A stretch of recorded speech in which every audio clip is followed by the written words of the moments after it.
a gente percebe que existe divergência no meio do protestantismo de forma muito nítida. Sim. Né? Então, se você olhar com sinceridade, você consegue ver isso sem nenhum esforço muito grande, né? Sim. Você consegue perceber.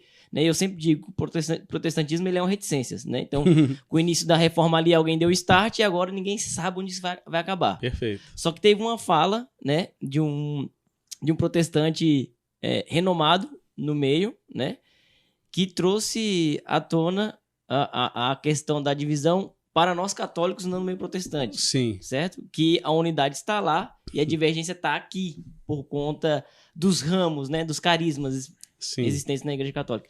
Eu queria que o senhor contribuísse conosco respondendo essa acusação. Então, foi o reverendo Augusto Nicodemos, né, que é um homem culto, um homem de reputação ilibada. Tá? Eu sempre, quando eu falo de alguém pessoalmente, eu sempre acho importante destacar que eu não estou fazendo nenhum tipo de comentário sobre o caráter da pessoa. Muito bom, muito bom. Aliás, o que eu sei do reverendo Augusto Nicodemos é que ele é um pastor fiel, um marido fiel, um homem piedoso, nada que muito pessoalmente bom. Contra ele. Mas eu vou ter divergências teológicas com ele. Perfeito. E aí eu tenho que me sentir à vontade também para pontuar essas divergências teológicas sem ficar com dedos e tal. Por quê?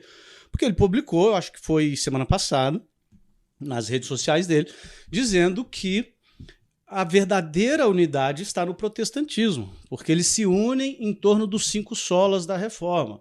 Né? Sola Gratia, Sola Fide, Solus Christus, Sola Escritura e Soli Deo Glória.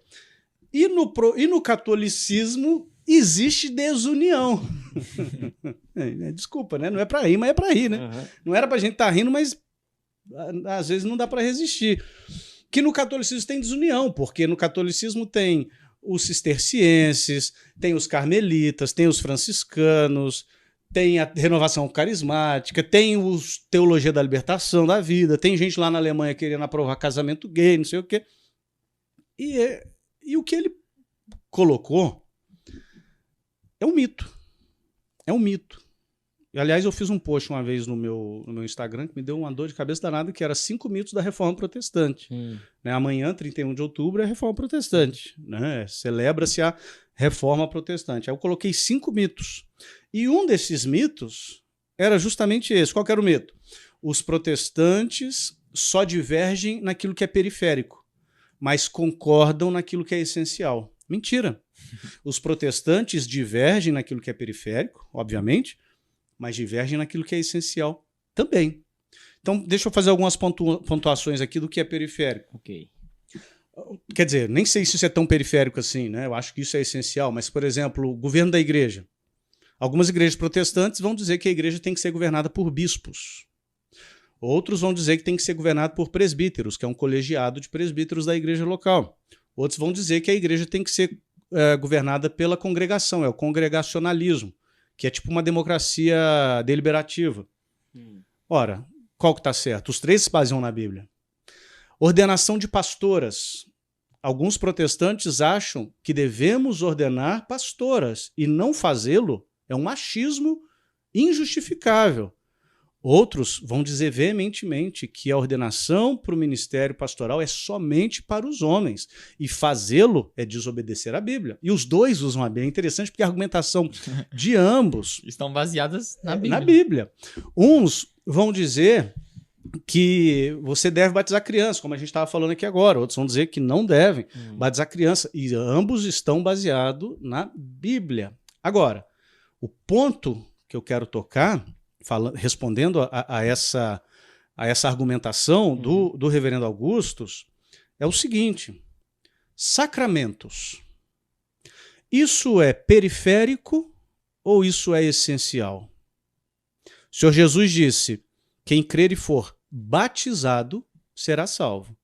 Ele também disse: quem come a minha carne e bebe o meu sangue tem a vida eterna. Eu não estou nem entrando aqui no detalhe do que significa beber do sangue e comer da carne. Perfeito. Tá? Isso aí depois a gente discute se for o caso. Mas a questão é, todo mundo concorda que Jesus está falando do sacramento da Eucaristia. Ou se você quiser chamar de Santa Ceia, chame de Santa Ceia. Mas Jesus conecta a participação na Santa Ceia com a salvação e conecta o batismo com a salvação. Ou seja, sacramentos não é periférico.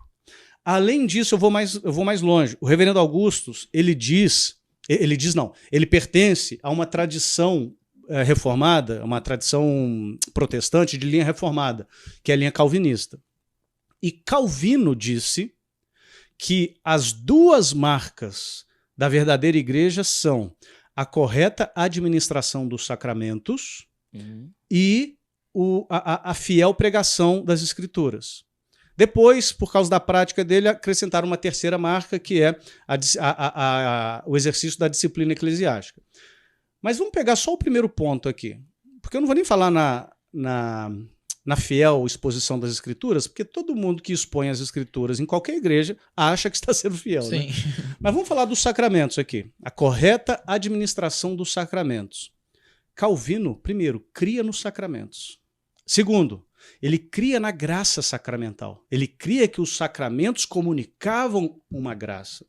Calvino não cria, igual a maioria dos protestantes creem hoje, que o sacramento é só um memorial, é só um símbolo. Não, ele cria que o sacramento comunica uma graça.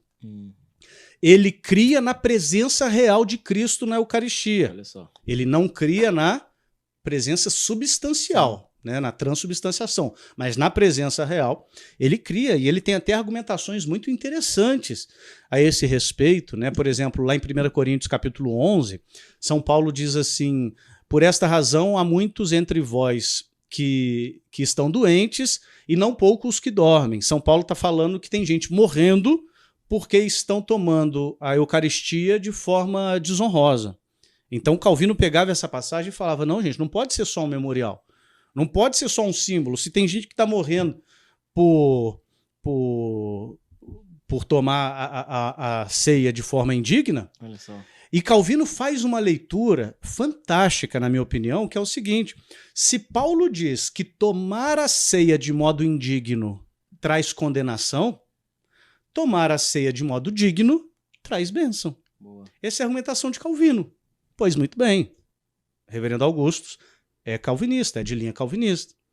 E para Calvino, a verdadeira igreja está onde os sacramentos são administrados corretamente e a palavra é pregada fielmente. Pela própria definição de Calvino, 90% das igrejas evangélicas hoje não são verdadeira igreja. Olha só. Uau. Por quê? As igrejas evangélicas de hoje rejeitam os sacramentos.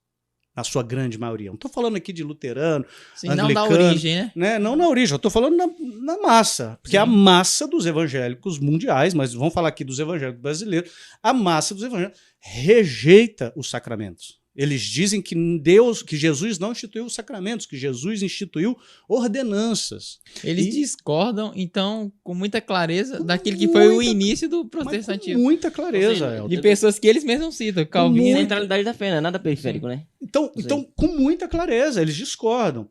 Então, isso é muito complicado, essa afirmação do reverendo Augusto, dizer que há uma unidade orgânica no protestantismo, porque não há. Não há, porque quando um diz que os sacramentos são fundamentais... Bom, eu já provei biblicamente que os sacramentos são centrais.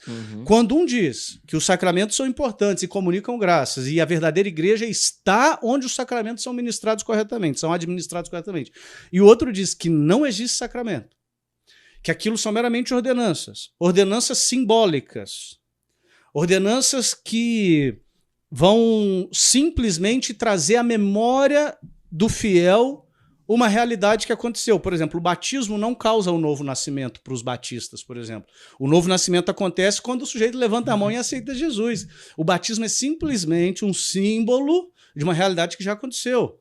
A Santa Ceia não tem presença de Cristo lá coisa nenhuma. A Santa Ceia é simplesmente um lembrete do que aconteceu na cruz há 2000 anos. Então, pela própria definição de Calvino, 90% dos evangélicos hoje não são verdadeira igreja, porque os sacramentos não são administrados corretamente. Além disso, no texto que ele publica, ele até cita assim: os batistas e os presbiterianos, eles são como se fossem tribos diferentes. Aí ele até faz uma alusão às 12 tribos de Israel. Mentira. Por que é mentira? Porque um presbiteriano, se ele se torna batista, ele tem que ser batizado de novo. Olha só. Os batistas não consideram o batismo presbiteriano válido. Não consideram o batismo presbiteriano válido. É muito interessante a gente perceber isso, gente, porque, primeiro, que eles não consideram o batismo infantil válido. E não consideram o batismo por efusão válido, né? Que você derrama água válido. Então, se o sujeito foi batizado na igreja presbiteriana quando criança e for para uma igreja batista, ele tem que ser rebatizado. E se ele foi batizado adulto na igreja presbiteriana, mas que não tenha sido por imersão e vai para a igreja batista, ele tem que ser rebatizado. Aí eu falei isso uma vez com um amigo meu que era pastor batista, aí ele falou assim, não, na minha igreja eu não rebatizo. Eu falei, cara, seja honesto. Ele, não, eu reconheço que 99% das igrejas exigem o rebatismo. Eu não vou nem falar o nome desse amigo, que ele pode ficar ruim na própria convenção batista dele, entendeu? Então, essa questão é muito séria. Essa questão é muito séria. Eu sei de pastores, gente, isso aqui é uma piada. Eu sei de pastores presbiterianos que foram convidados para pregar numa igreja batista. Imagina a cena, o pastor presbiteriano é convidado para pregar numa igreja batista. Aí ele vai pregar na igreja batista. E nesse dia foi dia de Santa Ceia. E não deixaram o pastor convidado participar da Santa Ceia porque ele não era batizado validamente. Olha só, velho. Olha que loucura, cara. Então, se você diz que o batismo da denominação A ou B não é válido, você está chamando aqueles irmãos de pagãos. Eles nunca foram batizados. Aí você tem duas soluções. Ou veste a camisa e fala, é pagão mesmo, e esse povo não é batizado mesmo, e é bom que eles se tornem da minha denominação se não quiserem para o inferno. Ou a outra solução é, o batismo não é tão importante assim, gente. O que importa é crer. Mas isso não é bíblico, isso não é histórico, e nem Calvino e Lutero criam nisso, que o batismo não é tão importante assim.